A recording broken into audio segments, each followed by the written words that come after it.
Hey guys, it's Evan with Evan K Exotic, and today I'm going to show you how I'm setting up my two clutches of children's pythons that I had. I had one really great hatch and then one really poor hatch. It was kind of a tale of two cities. I had one that went 13 for 13 maternally incubated, and then I had one that was 9 eggs. And I knew that I was losing a couple of eggs about 3 or 4 weeks ago. They ended up hatching a little bit early, and it was kind of a poor hatch. And anyways, I put a video about the poor hatch on there to kind of explain what happened. But I did end up with two out of there that were alive and mated. And one of them, on that video, I said that there's only a really weak one. But then actually what I did is I counted the eggs and then I counted out the babies. And I realized that there was one short, and I went searching through the moss, and I found one perfect, really healthy, vigorous one. So the good news is I think I got one healthy baby out of that, and then another one that I'm going to say is it's weak, but about 50%. But other than that, I'm setting up both clutches today, and I just want to show you how I'm doing that. I've done this about 3 years in a row now, and Antaresia pythons, children's pythons, they're kind of notoriously a pain in the booty to get started. Feeding, and they're just small and tiny. They're like the size of an earthworm when they get born, and they're just known to be a little tricky to get feeding. And that's true, and I will say that if you don't like Antaresias and you don't like playing with snakes, you probably don't want to try to breed them, because you're going to be spending about an hour twice a week in here trying to get babies to eat for the first month or two, if you had two clutches like I did. So it's just something to be buckled into. But I've done this a few times now. I've been very successful with it, and I'm just going to show you the way I do it. I don't know if it's the best way, but I'll tell you how I do it. And the first thing, I'm over here kind of in this corner because this is where my baby rack is set up. And the most important thing to understand about children's pythons is you cannot keep them in a lidless rack as babies. Unless you had something like one of those pencil box racks that's specifically made for tiny snakes, like baby colubrids. They're tiny, tiny racks, not the normal shoebox rack, not the normal baby racks. But unless you had one that was specifically made for tiny babies, called a pencil box rack, you're going to have escapes if you keep them in a lidless rack, and you're almost surely going to have escapes if you keep them in any type of cage when they're babies. They're the size of an earthworm. So I have a homemade rack that I made, and I actually posted a video about this on my YouTube channel. It's called DIY $75 Snake Rack, but I just want to show you what it is. It has back heat, and it essentially has a thermostat probe taped here, the pads on the back of that, and you can stack a number of containers in here. And that's how I handle my babies. But if I'm going to take you over here, I'm just going to show you how I divide out my babies. So I'm going to talk about some other tips, and then at the end I'm going to show you the clutches. So here we go. But like I said, I cannot reiterate this enough. If you do not keep a baby children's python in a lidded food container, you're going to lose your snake. If it doesn't have an airtight, watertight seal on the box, and then you go in and put tiny air holes with a small nail or a small pin or something, you're going to lose your children's python. I promise you. Don't put them in a sliding cage. Adults can get out of a vision sliding cage. I learned that by experience. I put one in, and I was doing the cage, and I looked it over about a half hour later, and it was 3/4 of the way out. So even the adults can get out of a lot of the adult cages. Do not put babies in these racks. Don't put them in big racks. Don't even put them in these racks. Don't even put them in the ones that I use for my baby boas. They will get out of them. Are you catching the theme here? They're easy to lose. So other than that, I will just tell you that I set that rack heat at 90. It's back heat, so it's a little less strong. If you're doing belly heat, I'd probably choose like 87, 88, something like that. And then this is I have 15 tubs for 15 babies here. And essentially what I do is I create some sort of naming convention for them so that I know what the two litters are. So I just have, F2 and F3. That's just the numbers of the females that had babies this year. And then what I do is I put all the babies in them by their litters. And then as they start to feed, when they take their first meal, I give them a number 1 through 15. And so then what I have is I have the record of what litter they came from at a glance on this page. And then I can tell you relative to others how soon they started feeding. So it means that if it's early on and some of them are started feeding, and I'm going to go find some for an expo or something, I can go through and look at the lower numbers, look at my sheet, and go from there and pick out the ones that have had 10 plus meals, because that's what I try to get into, is 10 plus meals before I hand them out to you, just because this species on frozen thawed, they can't, pinkies, sometimes they need lizards and things like lizard scent and things like that. So I just make sure that they're gonna like, I basically want them to be willing to bite your finger before I send them out. That's just something that I'll tell you. It's better interest for all of you guys. They're just fun, spunky little snakes. They're tiny, they're not gonna hurt you, and it just means that you're not gonna stress about feeding with them. But other than that, so they all get a number 1 through 10, and then I create a sheet on a clipboard that has 1 through 10 on it. And then every time I do a feeding attempt, I put the date down, and then if it's successful, I circle it. And then I know that when they have 10 circles, they're ready to go. Then I put a check mark on the box, and I have all that information visually. So that's how I do it. And let me show you how I set these up. As a close up, I use sphagnum moss as my substrate for babies. And here's the very important caveat about sphagnum moss and what I've learned. It's an excellent substrate from them as long as you don't overwet it. It has incredible moisture retaining properties, which are good when you want them, but children's pythons don't really like to be wet. In fact, that's one of the reasons I'm breaking them out today, is because they're a little bit before their first shed. But that box, I have them all in together. The moss is a little too wet, so I'm trying to get them out of there.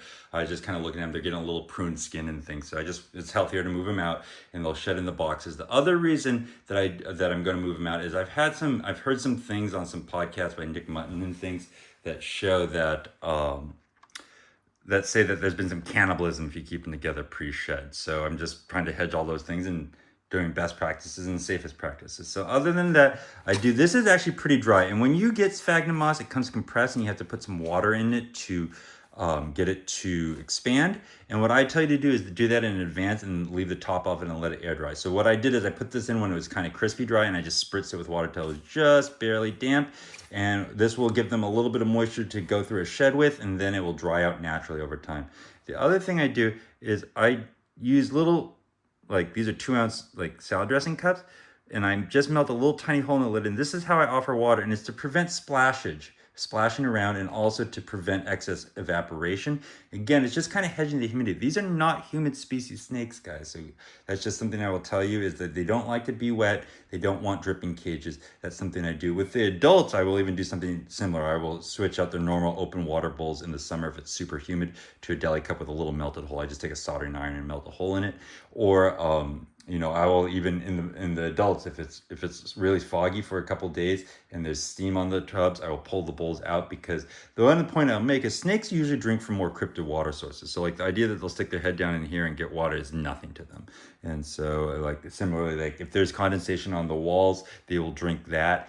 And you don't want to be putting in a water bowl that's just off-gassing more liquid than that. So that's just what I tell you. But beyond that, it's kind of a futzy little thing. You have to be pretty organized, okay? And so what I do is I divide them out. I keep them stacked up, stack them up in that rack, and I just keep them there. And I wait till the 2nd or 3rd week to try to feed them. It just seems to go better, and it seems like you're spinning in circles otherwise. But beyond that, let me just pull out some of the babies. And none of these are shed yet, but this is the good clutch. This is the one that had 13.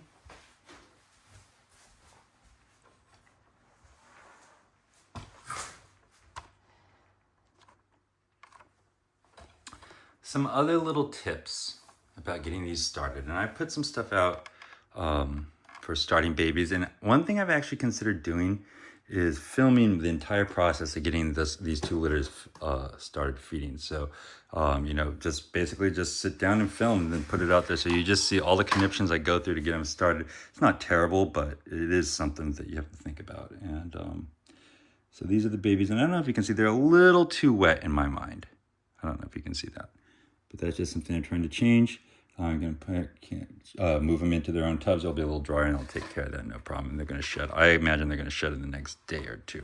And then, so there's 13 perfect ones in here. It's really nice to see. And then this is the unfortunate hatch.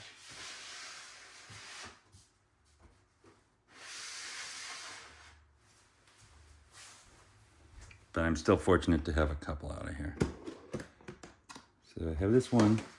That's actually the very weak looking one. I don't know if you can see it. Zoom in on. That is the weaker looking one. And I still am hopeful for that. I mean, you guys, it's amazing to me that something like that can even consider being alive and eat a small pinky, but I'm hopeful for that. It does not look like it's got no life in it, if that makes sense. So make sure I'm putting the appropriately numbered tubs, but I'm just gonna go like this, pick it up. But this is smaller. Let me see if I can find, oh, here's the other one.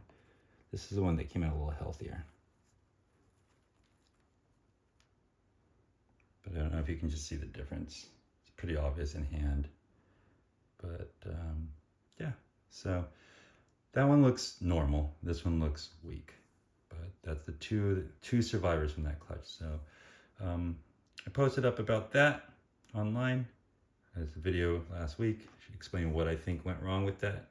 And disappointing, but I'm happy to have a perfect clutch. I'm happy to have these animals, and we're gonna go from there. And it's all you can really do. And other than that, just be wicked careful not to kill them when you snap the lid shut. But if you wanted something that was more attractive than these little totes, you can find little clear acrylic food containers. I know that Target was selling some that were like $15 that were like this size that work pretty well. Melt holes in those. Don't try to drill holes, you'll break acrylic. But you could do that. The other thing that I have found, and I'm going to put out there soon, is I've created little starter kits that I'm going to be offering to people who purchase these baby snakes from me. But it's because it is kind of hard to find setups that are this small for them. But I'm creating little starter kits that offers like basically an acrylic tarantula box, and then a heat pad and things like that. But I'm only offering them to people who purchase from me because it's more of a service to help lubricate my animal sales and support the people that purchase them than it is anything else. But I'm going to release a video showing exactly what that is, and those are all things you could buy online and create yourself. So that's all interesting stuff, and if you guys would like to see that, or if you guys would like to see me put the effort into videotaping and putting my process out there for getting these all started feeding, I'd be willing to go ahead and just create long form videos of me on weeknights struggling to get these guys feeding, just so you guys can see how it happens. But there's no art to it, or there's no science to it. It's more of an art and persistence. And I put FYI, I just put rubber bands on each of these as a hedge. But some things that would work. I've talked about this before, and I put some videos up there. You parboil your pinkies. You get rocket hot water, almost boiling water. You drop your pinkies in there until they turn a little opaque and float. And then from there, you want to roll them in a little bit of mushed gecko and water, and then it's just about getting them started. I put some videos about the theatrics that go into that up online. You can look them up. If you want me to see me put this out online and start this litter, just say so. If I get enough people saying so, I will put it on, because it takes some effort to film these things in addition to having all the babies, and in addition to having a full-time job, and in addition to going to in grad school or postgraduate school. So anyways, I hope you guys like this. I hope you guys understand this is a passion project, and I just wanted to show you what goes into it. Oh, one last little tip for you. I have noticed that when the babies feed, the babies that you pull out first in an attempt to feed are most likely to feed. And I'm not sure exactly the reason. I've thought maybe it's just the extra commotion makes startles the ones towards the end off a little more likely. I've wondered if it's because my rodents are getting a little cooler. I've wondered if it's because the lizard juice is getting a little diluted or whatnot. But for whatever reason, the first like 3 or 4 boxes that you attempt to feed, you're more likely to find success with. I've just noticed that. And so what I do is, if a baby feeds, I put it back in the bottom of that rack. You know, that rack, you stack them on top of each other. And if babies don't feed, I put them to the side. And as all the babies have fed, I put them back in the rack, and then any that didn't feed, I put them on the top of the rack. And so hopefully through that sorting system twice a week, I don't attempt each animal twice a week. I break the litters into half and half, because otherwise they go batty. But by that system, sorting once a week, they're getting an attempted feed. And if they do feed, they go down lower, where they're more apt to feed anyways. And then the ones that are less likely to feed go to the top to give them the best chance to feed. I hope that makes sense to you. But that's just what I'm telling you. If you're interested in this, it's probably because you have more than a passing interest, and you probably are looking at this towards breeding. So that's just what I tell you. It's kind of a process I've figured out, and it's just something that I do. But you could do it too. It's not that hard. But the hardest part about getting breeding children's pythons and antarrhesias is getting the babies started eating and not losing the babies. So there you go. That's my tip for you. Take care. Bye-bye.